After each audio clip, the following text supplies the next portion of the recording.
usted no va a ningún lado, ¿sí? Usted va a internarse a una clínica.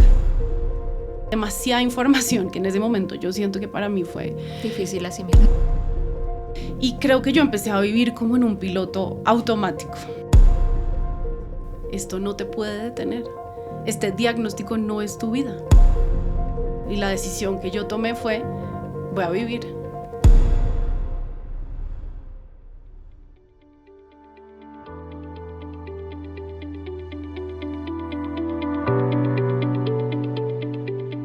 Luisa Ladrón de Guevara es bogotana, tiene 38 años y está casada con Miguel. Es administradora de empresas y durante más de 14 años trabajó en el mundo de la tecnología. Hoy, mientras estudia un MBA, cultiva sus intereses por las finanzas, las inversiones, la inteligencia artificial y los temas espirituales. En el año 2021 fue diagnosticada con leucemia mieloide crónica, un diagnóstico que se convirtió en un punto de inflexión para aprender a vivir con más conciencia, propósito y gratitud. Está aquí porque sabe que compartir historias es una forma poderosa de inspirar, conectar y sanar. Ella cree que si su experiencia puede acompañar a alguien más en su propio camino, ya valió la pena.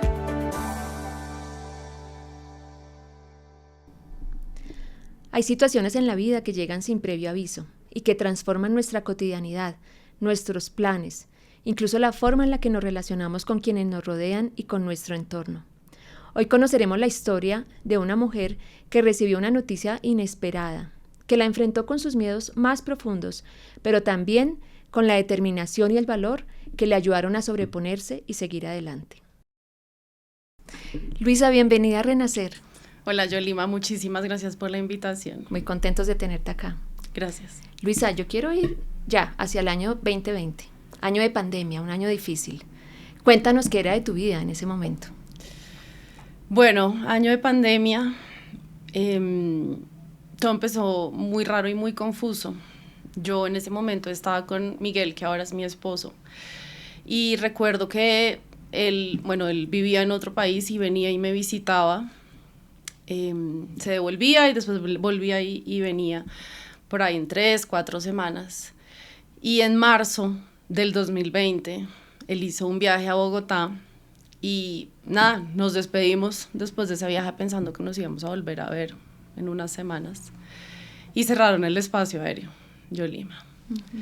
Entonces yo creo que era un momento muy único, un contexto definitivamente muy raro para todos, ¿sí? O sea, no solo para mí, sino para todo el mundo. En ese momento creo que empieza un ciclo muy difícil, ¿no? A nivel personal, donde yo no solo no estoy con Miguel, sino empiezo a estar muy sola. Y me acuerdo que en ese momento, bueno, era el tema del confinamiento, por lo menos en Bogotá las medidas estaban muy estrictas. Y nada, empiezo a estar yo como encerrada, sin poder salir. Y empiezo a estar muy sola, me empiezo a sentir muy triste, muy angustiada, me acuerdo de llorar mucho, me acuerdo de hablar con mis papás, me acuerdo de tener mucho miedo a lo desconocido, ¿no? A un virus que uno creía que lo iba a matar y bueno, en fin. Y me acuerdo de empezar a tener unos pensamientos muy difíciles, empecé a tener pensamientos suicidas, por lo que hablando con mi mamá y con mi papá, más o menos un mes después del confinamiento, mis papás decían que mi mamá se venga a vivir conmigo en mi casa. Entonces empieza un periodo más o menos de 5 o 6 meses en el que yo estoy, pues nada, viviendo en la pandemia con mi mamá, yendo a visitar a mi papá cuando se podía salir a la distancia, en un parque, todos con tapabocas, lo mismo con mi abuela, con mi hermana, pero muy difícil, ¿no? Muy difícil, no solo por eso, sino por la distancia también con Miguel.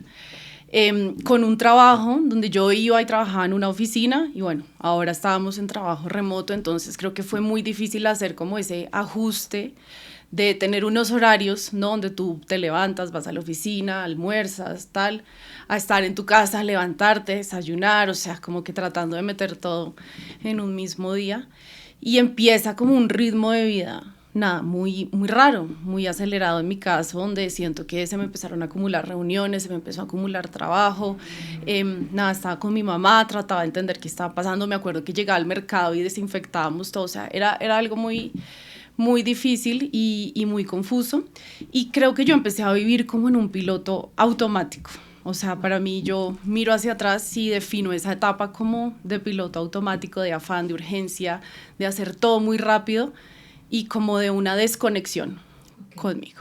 Bueno, y llega el 2021. ¿Qué te trae este año?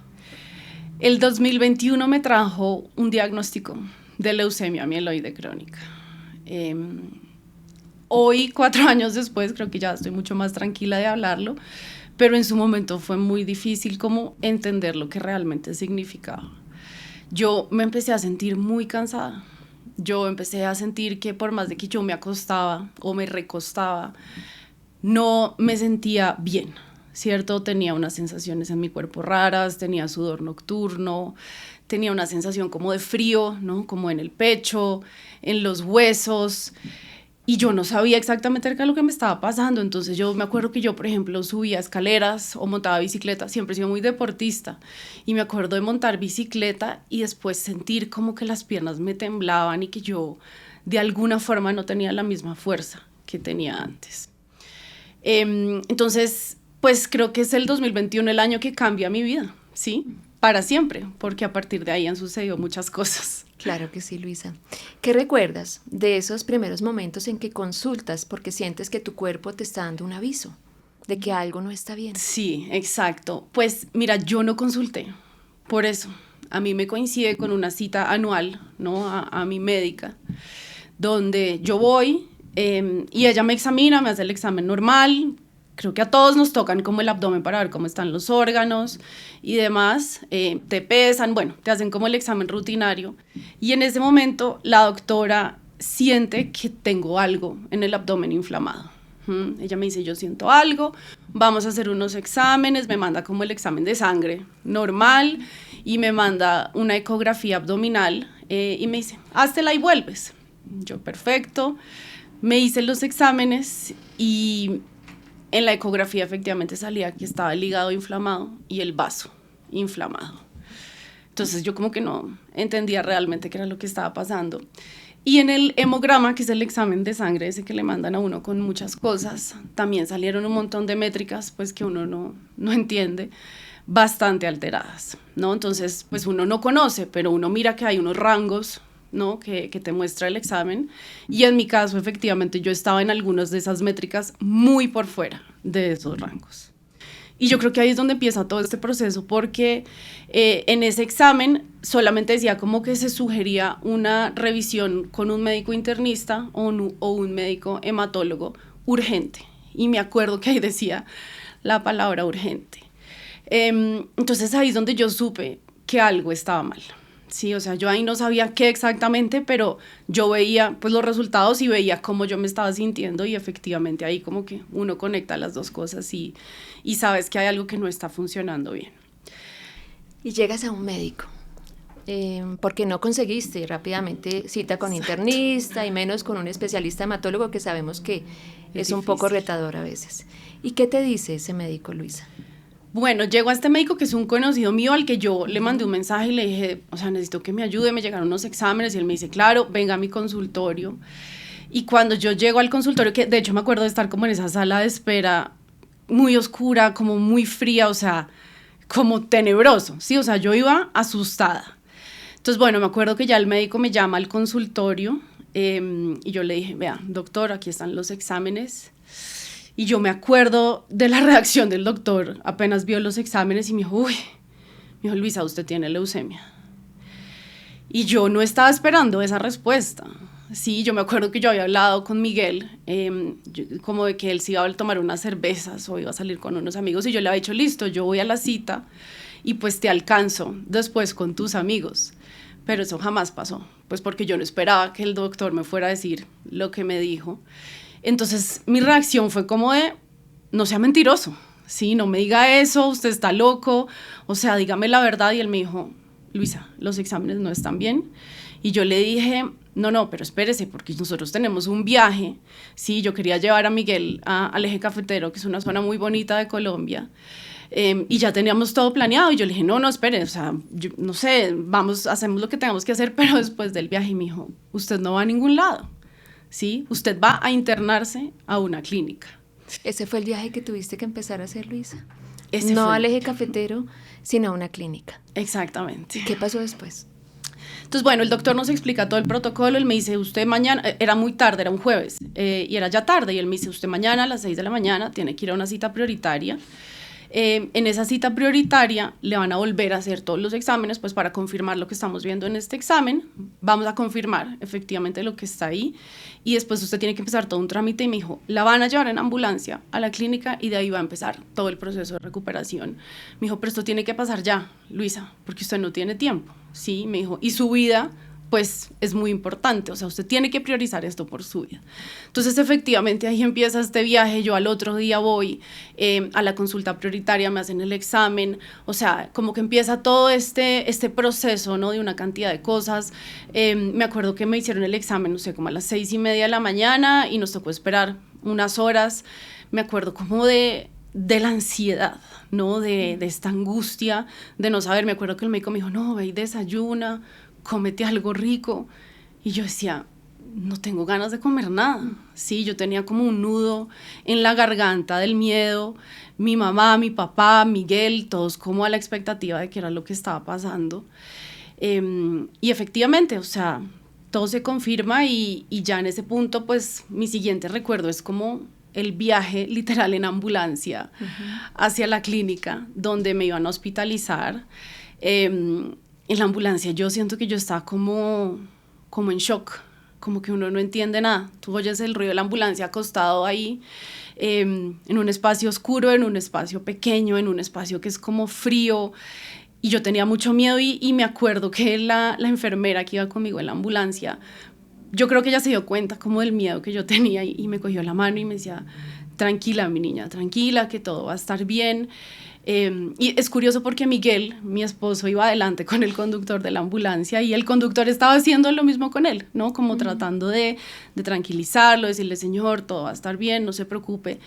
Fue un momento muy difícil. Y bueno, llegamos a la clínica y ahí empieza nuevamente todo el protocolo de los exámenes, me empiezan a examinar, me meten en la unidad de urgencias, todo en esto en el contexto de pandemia, ¿no? O sea, todo esto en un contexto donde todo el mundo está con tapabocas, donde te echan alcohol, donde, ¿no? O sea, como que hay mucho cuidado también por una pandemia que está en curso, y donde yo estoy pues con un posible diagnóstico de una leucemia. Sí. ¿Habías escuchado antes hablar de leucemia, Luisa? Ay, no, Yolima. La verdad que no. O sea, uno sabe pues que es un tipo como de cáncer en la sangre. De hecho, creo que siempre le he tenido mucho miedo a la palabra cáncer. Me acuerdo desde muy niña y muy chiquita, oír esa palabra y sentir un miedo. Mis 4 abuelos han tenido cáncer.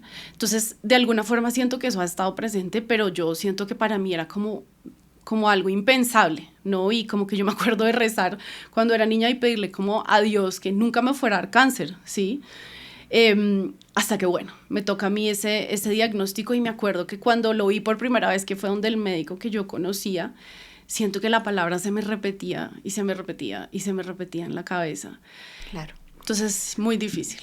Ahí entonces volvemos a la clínica. Te hacen una biopsia, te hacen todos los exámenes de rigor y te confirman que tienes una leucemia mieloide crónica. Correcto. ¿Qué recuerdas de ese momento, Luisa? ¿Qué sensaciones, qué emociones pasaron por tu vida en ese momento?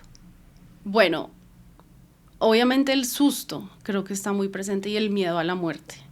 Cuando yo entré a la clínica, yo me estaba sintiendo muy mal. El momento de la biopsia fue muy difícil, fue muy doloroso. También siento que en ese momento mi sensación era de miedo y como de tristeza y, ¿no?, de no saber qué, pero también era de sentirme mal con Miguel, ¿sí?, con mi esposo, y de decirle que me perdonara porque no íbamos a poder cumplir nuestros sueños. Nosotros teníamos como muchos sueños en ese momento, muchos objetivos, muchas metas que estábamos llevando a cabo, y yo me acuerdo de decirle, gordo, hasta acá, pues perdóname, o sea, creo que no vamos a poder cumplirlo. Y en ese momento me acuerdo que Miguel como que me miró y me dijo, no señora, me dijo, vamos a hacer lo que sea para que tú salgas bien de acá. Y tú eres fuerte y tú sí puedes y sí vamos a cumplir nuestros sueños. Y yo me acuerdo que eso fue para mí como un punto de inflexión, porque yo estaba como en un hueco negro, ¿sí? Como perdida, como confundida, como que tú no tienes claridad en ese momento de qué es lo que está pasando y de alguna forma sientes un poco de frustración, ¿no? Como con la vida, como, ¿por qué me pasa esto a mí? Entonces fue un momento muy difícil, pero también fue como un giro, ¿no? El haber podido tener a Miguel motivándome y dándome como esas fuerzas, al igual que mi mamá, al igual que mi papá, al igual que mi hermana. Y ahí, de alguna forma, yo siento que como de manera inconsciente uno toma una decisión. Y la decisión que yo tomé fue, voy a vivir y voy a salir adelante y seguramente va a ser un proceso difícil, pero lo voy a hacer. Y fue un proceso difícil, Luisa, porque llegó un momento en el que incluso sentías que no podías ni respirar y tuviste una suerte de ataque de pánico. Cuéntanos qué pasó ahí. Bueno, yo estuve hospitalizada 10, 11 días, una cosa así, digamos que casi 2 semanas. En ese proceso, bueno, yo entré muy mal a la clínica, no solo la leucemia, sino con casi una trombosis, bueno, tenía muchas cosas pasando, entonces mi estado era como de shock, sí, pero también a medida que los días avanzaban y que yo iba recibiendo más información, me empecé a sentir muy abrumada. A mí me hicieron la biopsia un sábado y pasó creo que una semana para que me confirmaran el tipo de leucemia que yo tenía. Entonces, claro, todos los días iban y me sacaban sangre. Le tengo mucho miedo a las agujas. Para mí esto ha sido también un tema de enfrentar muchos miedos. Y una semana después me acuerdo que llega el médico y me dice, Luisita, ya tenemos el resultado, usted tiene leucemia mieloide crónica y esto es lo que vamos a hacer. Entonces el médico empieza a explicar una cantidad de cosas que yo no me acuerdo en este momento, pero entre esos me habla del tratamiento. Yo me acuerdo que yo le preguntaba, doctor, se me va a caer el pelo, doctor, voy a perder peso, doctor, ¿qué me va a pasar? O sea, había muchas dudas y como muchas, no sé, incertidumbres, ¿no? En todo el proceso. Y me dice, ahora más tarde viene la persona de farmacología y te va a explicar cómo funciona el tratamiento. Entonces yo le pregunté si esto iba a ser una quimioterapia intravenosa o si iba a ser una pastilla o qué iba a ser. Entonces él me dice, vamos a trabajar con una pastilla que se llama una monoquimioterapia y te la vas a tener que tomar todos los días. Entonces ahí queda esa conversación. Un tiempo después viene la farmacóloga y me acuerdo que yo estaba con mi hermana, ¿no? O sea, Miguel se turnaba con mis papás, con mi hermana, o sea, había como todo ya un sistema para acompañarme. Y en ese momento estaba con Ale y bueno, llega la farmacóloga y me dice, Luisa, ¿cómo estás? Te voy a explicar todo, entonces te tienes que tomar esto, tienes que escoger una hora, que no esté cerca la comida. Bueno, me explica como todo, me dice, y te voy a explicar los efectos secundarios. Y ahí es donde yo siento que yo hice como un cortocircuito, porque te explican cómo la pastilla va a funcionar, ¿no? Para, digamos, curar la enfermedad, pero también te explican cómo esa pastilla puede impactar tus órganos, el pulmón, el corazón, el hígado, el páncreas, o sea, demasiada información que en ese momento yo siento que para mí fue difícil asimilar. Muy abrumador. Aparte no entendía nada. Y ahí es donde yo empiezo a sentir que yo no puedo respirar. Entonces yo me acuerdo como de cogerle la mano a mi hermana, me acuerdo como de estar sudando frío, sí, o sea, como descompensada. Y bueno, ella me explica todo, ya después se va y yo me acuerdo de empezar a decirle a mi hermana, no puedo respirar, no me entra el aire. Aparte yo soy asmática, entonces yo creo que también le tengo mucho miedo como a la sensación de ahogo. Sí, para mí es una de las cosas más difíciles que puedes vivir. Y entonces yo le digo, Ale, no puedo respirar, siento como una presión en el pecho, sentía pronto como un hormigueo, ¿no? Como en las manos. Empiezo a llorar, sí, y yo como que solamente me acuerdo de eso y como que un tiempo después llegó el psiquiatra. Yo me imagino que mi hermana, al verme así, pues llamó a alguien para que me ayudara. Entonces llega el psiquiatra, me pregunta, bueno, ¿cómo estás? ¿Qué te pasa? ¿Cómo te sientes? Y pues nada, yo no podía dejar de llorar, yo le decía, no puedo respirar. Y él me dice, te voy a dejar un ansiolítico. Entonces, tómate el ansiolítico, bueno, me explica ahí la forma de tomarme el ansiolítico. Y me dice, cualquier cosa, me avisas. Sí, cualquier cosa, vamos mirando. Bueno, el ansiolítico llegó y por alguna razón yo decidí no tomármelo. Yo tenía el ansiolítico ahí, pues en la mesa de noche. Y eso en cierta forma te daba tranquilidad. Exacto. O sensación de control, tal vez. Digamos que las dos. Sí. Sí, era como, bueno, tengo algo que me pueda ayudar, pero tampoco lo quiero usar, ¿sí? O sea, también yo sentía que yo tenía que poder controlarme y poder tranquilizarme. Me acuerdo que mi hermana me ayudó como con unos ejercicios de respiración, casi como una meditación, ¿sí? Como para regularme. Y bueno, así pasé ese día, que fue el primer día que me tomé la pastilla de la quimioterapia, que fue muy angustiante porque yo me la tomé y yo ya no sabía qué iba a sentir ni cómo iba a reaccionar el cuerpo, pero ese día realmente no sentí nada. Luisa, sales de la clínica y luego tienes que volver a tu primera cita con tu hematólogo por consulta externa. Cuéntanos qué recuerdas de esa primera cita con tu hematólogo.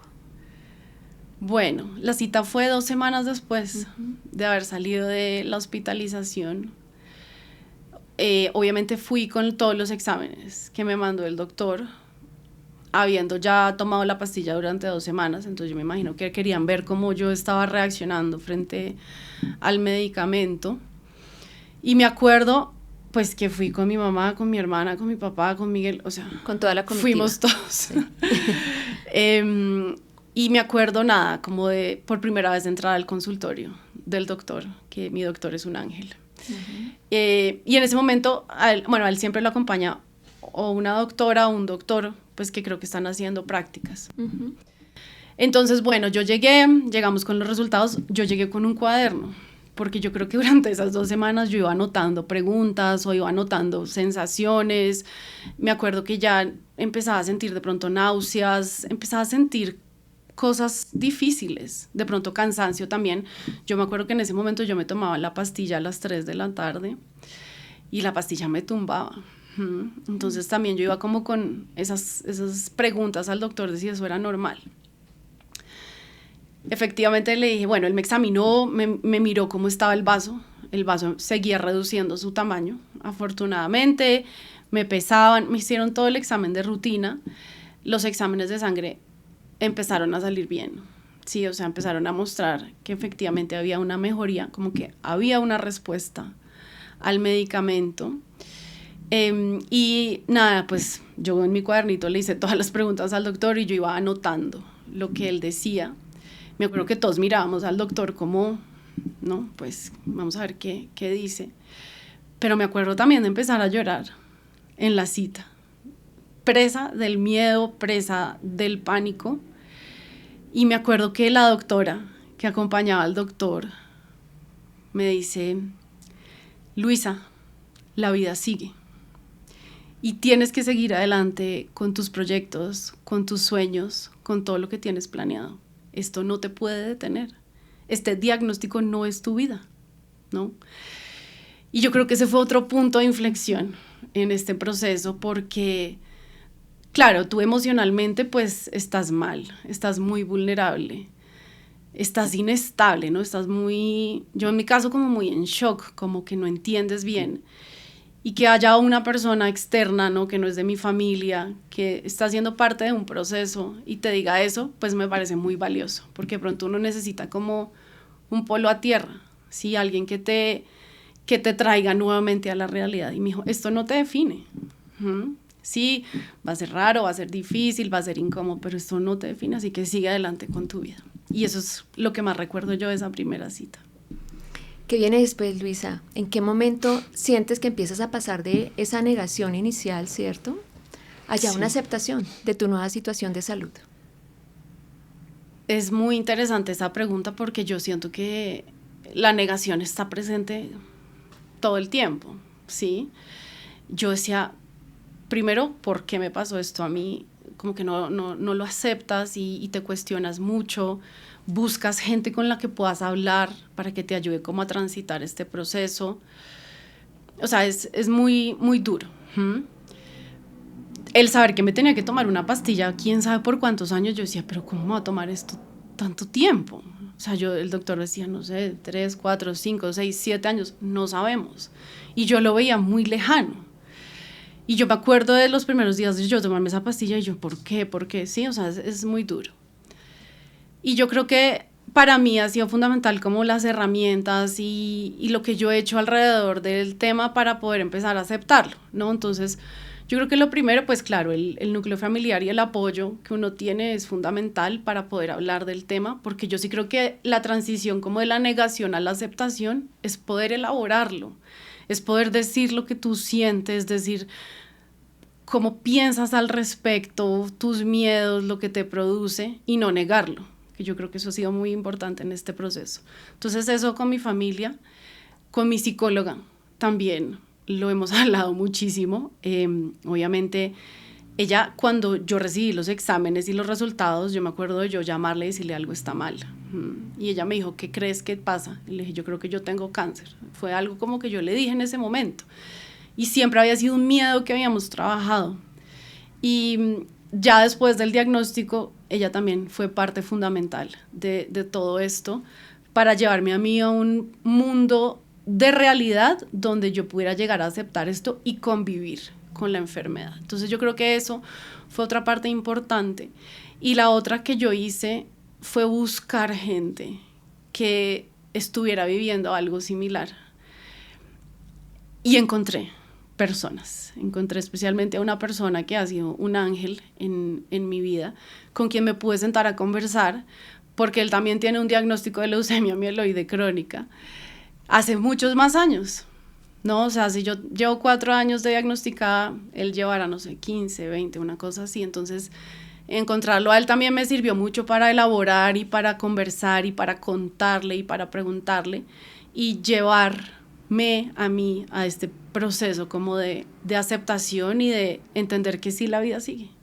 Y que probablemente no, muy seguramente tu médico sí tenía razón, y la médica cuando te dijo de las cosas no terminan acá, exacto, tú puedes seguir adelante, porque además tu tratamiento no era un tratamiento convencional, el que conocemos todos para tratar el cáncer, exacto, hospitalizados, quimioterapia intravenosa, en fin, sí, sino que tuviste la fortuna de tener un medicamento oral. Sí. ¿Qué significó para ti que tu tratamiento no fuera ese convencional que todos conocemos? Lo primero que yo pensé fue, qué alivio, porque nuevamente vuelvo a que me daba mucho miedo las agujas, o sea, vengo de muchos miedos, ¿no? Con la enfermedad, entonces oír que era una pastilla me dio una sensación como de tranquilidad en medio de todo el caos y de toda la incertidumbre que yo tenía, pero también he tenido que aprender mucho del proceso con la pastilla, porque no es que te tomas la pastilla y ya, no, es una pastilla que tiene efectos secundarios. Y al principio también era muy duro, las náuseas, el estómago inflado, el cansancio.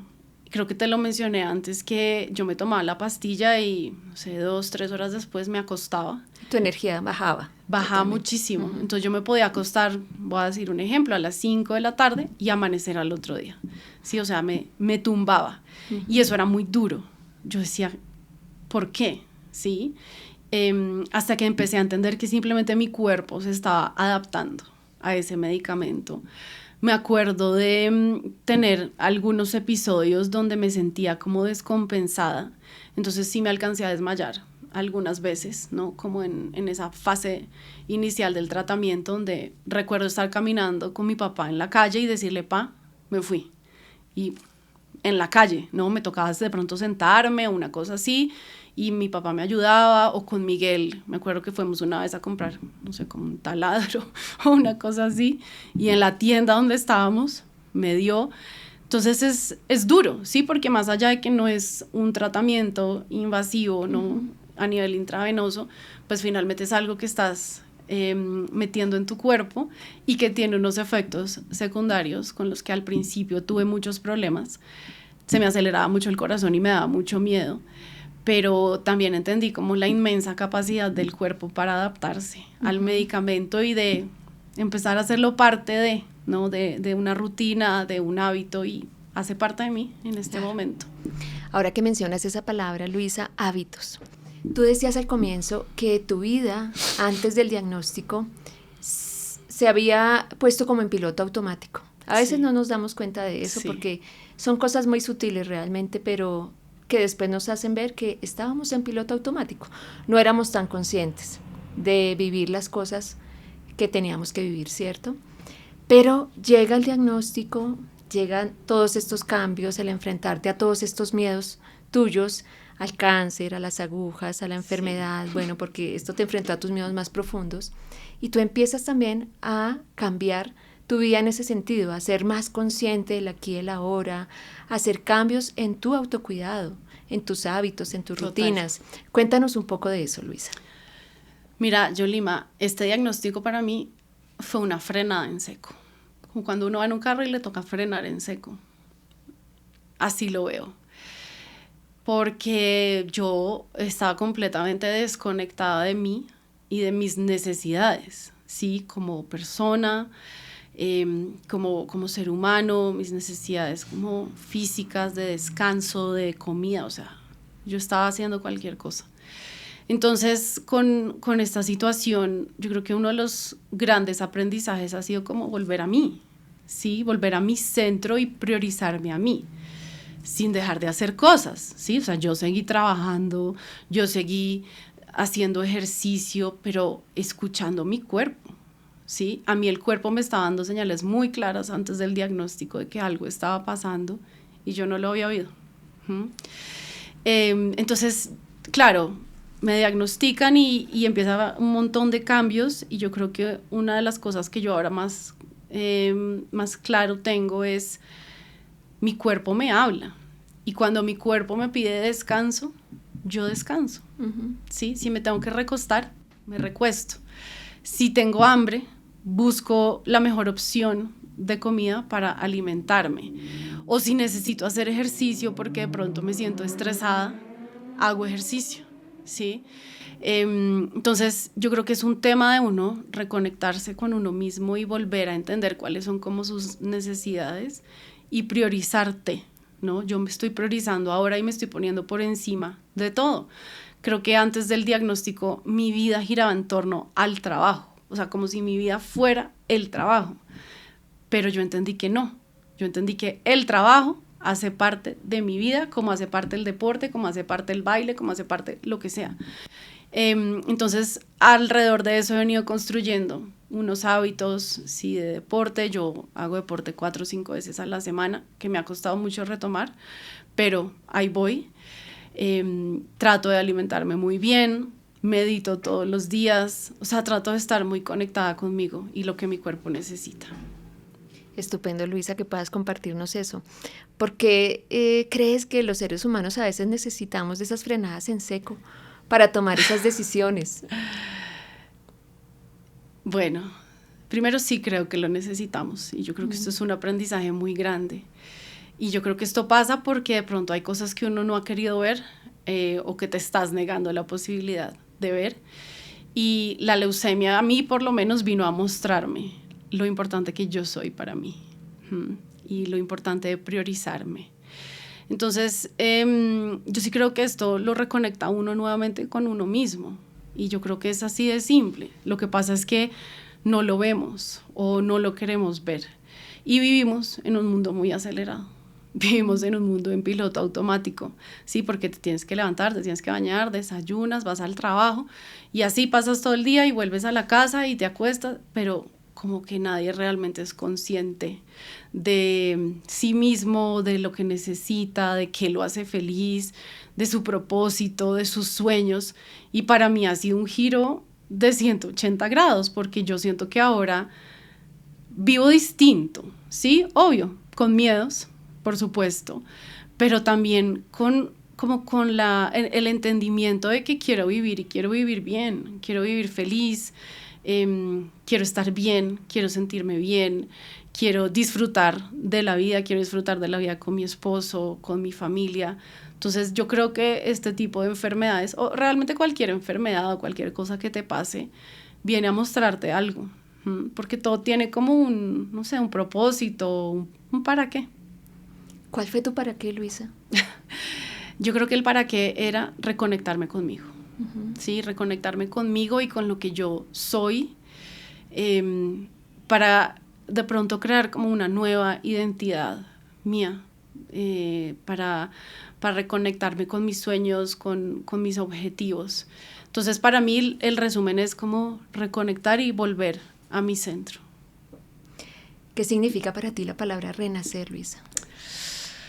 Bueno, me gusta mucho porque yo creo que esto sí ha sido un proceso para renacer. Como yo dije, fue una frenada en seco de la vida. Yo lloraba mucho y el pensamiento de me voy a morir estuvo o está conmigo, presente. Sí, yo creo que los primeros 2, 3 años del proceso, todos los días pensé, me voy a morir hoy, me voy a morir hoy. Y no me morí. Y yo creo que el renacer viene como de todos estos aprendizajes y de también como darme cuenta que efectivamente la vida siguió, como me lo dijo esa doctora en la primera cita. Y ahí fue donde yo dije, sí, o sea, yo tomo la decisión de vivir, yo tomo la decisión de estar bien, yo tomo la decisión de priorizarme, de tomarme la pastilla todos los días y de no luchar en contra de esto, sino de simplemente hacerlo parte de mi vida y con eso tener una vida distinta, ¿sí? No una vida en piloto automático, no una vida llena de reuniones, no una vida donde no como, no una vida donde no descanso, sino una vida más equilibrada y una vida más balanceada donde esté yo tranquila conmigo misma. Ese viaje que no pudieron hacer tú y Miguel en el 2021, ¿ya pudieron hacerlo? ¿Pudieron cumplir con ese sueño? Sí. Fuimos el año pasado. Yo quería que él pudiera ver la zona cafetera en Colombia, que para mí siempre ha sido como un sueño. O sea, son unos paisajes maravillosos y que te conectan realmente con la vida. Yo creo que la naturaleza también es muy importante en este proceso, ¿no? Porque te ayuda a estar muy presente, te ayuda como a conectarte con las cosas básicas. Entonces, para mí era clave que él pudiera ver eso tan lindo, ¿sí? Yo crecí con mis papás llevándonos a Pereira, a Manizales, a Armenia, y yo quería que él pudiera ver eso. Entonces el año pasado fuimos para su cumpleaños y fue maravilloso. O sea, tuvimos la oportunidad de recorrer cultivos de café, de ir al Valle del Cocora, de hacer muchas cosas muy lindas que nos reconectaran con la vida. Luisa, gracias por compartirnos tu renacer. Muchas gracias, Yolima.